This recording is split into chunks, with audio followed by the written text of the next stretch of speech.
All right, I got them a couple days early. The Koston 2 from S Footwear.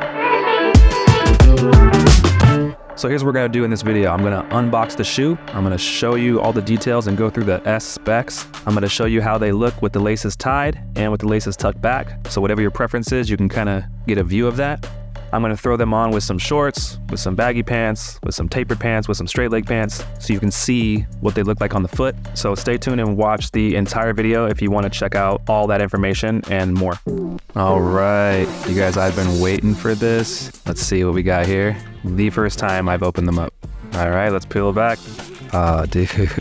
You know what? For some reason, you see all the pictures, but then when you see a shoe in person, you get to feel it and look at it, take it all in. There's just something nice about that. It reminds me of back in the day, you get a brand new album from your favorite band or artist. You get the CD at Target or wherever. You open it up, looking at the track list. It's kind of like the only thing comparable for me at this point, I think. But I like how it's mostly a white shoe with only a few big red accents, because red can be such a strong color and it looks cool sometimes. But if you get a ton of red, you know, just contrasting a white shoe, it sometimes can kind of feel like a bit much in my opinion. I like how this is just really subtly done. That's actually probably my favorite part of this colorway.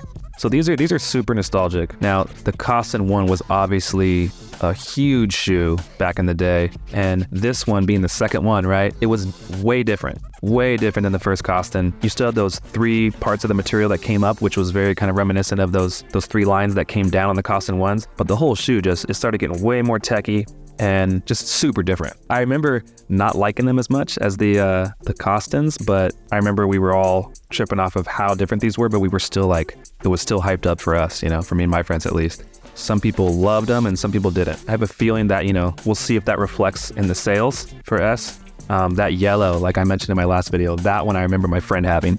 I haven't been able to find any footage or pictures of me wearing these, so I'm gonna have to dig in the vaults of my old home movies and pictures one of these days. Let's go ahead and check out the flexibility on this. It feels pretty stiff, but there's still some flexibility there if you compare it, like obviously the Muscas, you can barely get the Muscas to bend at all.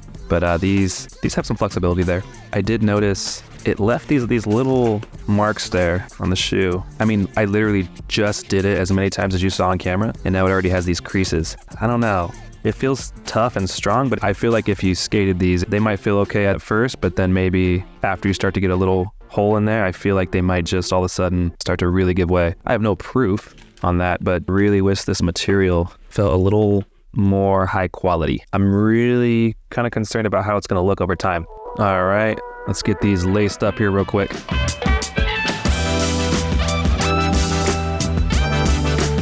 I'll go ahead and show one of the shoes with the laces tucked back and one of them tied up, like how I usually do, so you can get different vibes for whatever your preference is. We got the S logo on the inside with the skate shop day. Let's go ahead and pull all the way out so we can see what this looks like from your view on your foot. Here's kind of what it would look like with the laces tucked back. And here's what it would look like on your foot with the laces tied. So I'm showing you both options so you can kind of get a feel if you're on the fence or if you ordered these already and they haven't come in yet. I kind of like the tied version. I don't know why. I think it adds a bit more flavor. You get to see the, you know, the lace kind of flopping around when you walk. Something about that just adds a little bit of flavor, in my opinion. But they look good. They look really good. I was excited to get a white shoe. I haven't had a white shoe in a while. Gonna have to really keep these clean. Definitely not skating them.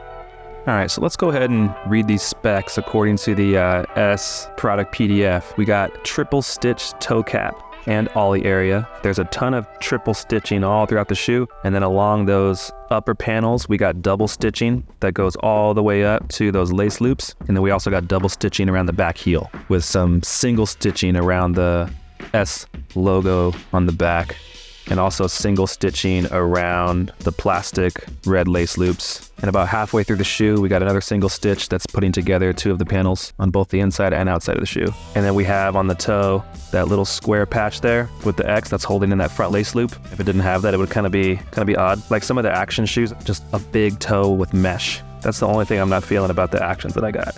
Next spec we got is reflective mesh panels for breathability and style. Now, you're definitely not getting as much breathability as, say, you know, in the Ashads, in either of the Ashads.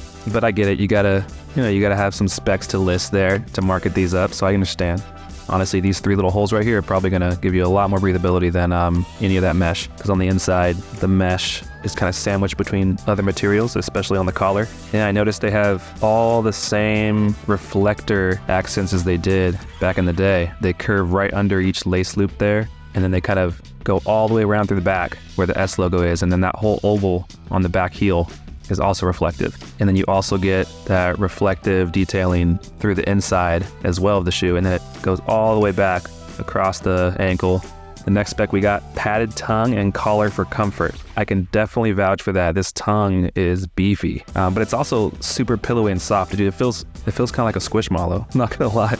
I'll pull my fingers off real quick and look at the distance it has there. That's pretty poofy, man. And when I slid them on, they did feel kind of cozy. You got the padded collar there on the back. I hope that's not the kind of material where over time you get a lot of those dots of material that have kind of like natted up on the top. Next on the spec list, we got Lycra ankle pillow for improved fit. Next, we got full length internal EVA foam midsole. Obviously, I'm not gonna cut open this shoe, so you're not gonna get to see. We'll assume it's there. Anyways, next, we got 400 NBS rubber cup sole. Let's take a closer look at the sole here. We already know, I know a lot of people are complaining that the sole isn't an exact replica. Maybe they're purposely doing this so then we can spend our money, buy all these, and then later on they'll re-release them with the sole again, and then we'll have to get those. Maybe that's their plan. Taking some cues from Apple, I guess, on the iPhone, But anyways, you got some similar lines there along the back heel. They kind of come forward, and we have that little wave curve right there with these little red accents that kind of remind me of like topography kind of stuff. It's an interesting look. I don't hate it. I said this before in my last video, but I was never really a fan of the front toe on the K2s. How it had that big part that kind of curved up in the front, and it had those two big notches. This always feels super bulky to me. And it was always like, a bulkier kind of tech looking shoe, but I don't know, I'm kind of feeling this sole. I don't hate it. Now the back heel of the sole, I did not notice this in the pictures. The sole really curves up. It takes a deep curve up and then curves back down. I don't know, but from the back, it looks interesting. It looks kind of spacey and techy and just futuristic. The heel does not look like it would be the same shoe to me, in my opinion. We have the optional hidden lace loops for lace protection. If you're gonna skate these, I'm sure that could help. Although I feel like the ollie area for this would probably get a hole in it before your laces are gonna bust. That's just my feeling. That's it for the specs that S listed on the product PDF. All right, so as promised, first up, let's just get this one over with. I don't really see me wearing these much with shorts. Probably not many of you either, but that's what it would look like. Moving on. All right, these are loose fit cargos that are tapered near the bottom. So baggier up top, but they'll taper near the bottom so they won't cover the whole shoe, but you'll get a little coverage there. Next up, we're gonna have more of a 90s baggy jean. So you're gonna get full coverage on the tongue through the heel if you want. These probably look the best in my opinion. I don't wear these a lot, but I might with these.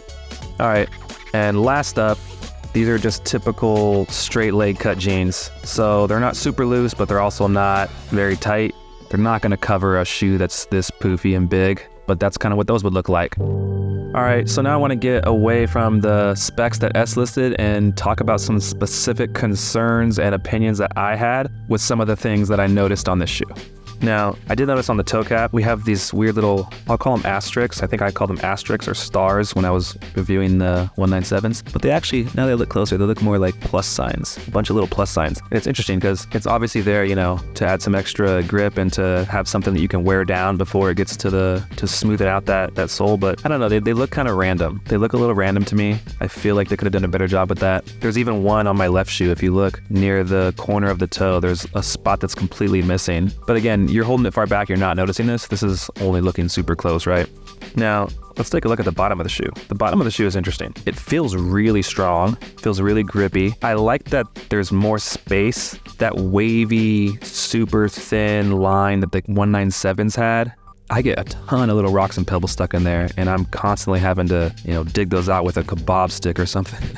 So I like that these look like they're not gonna get small pebbles stuck in them. But really, it's kind of a cool looking bottom here. And if we slide all the way up this sole here, all the way at the top, we got the S logo on the heel. It says International Footwear since 1995.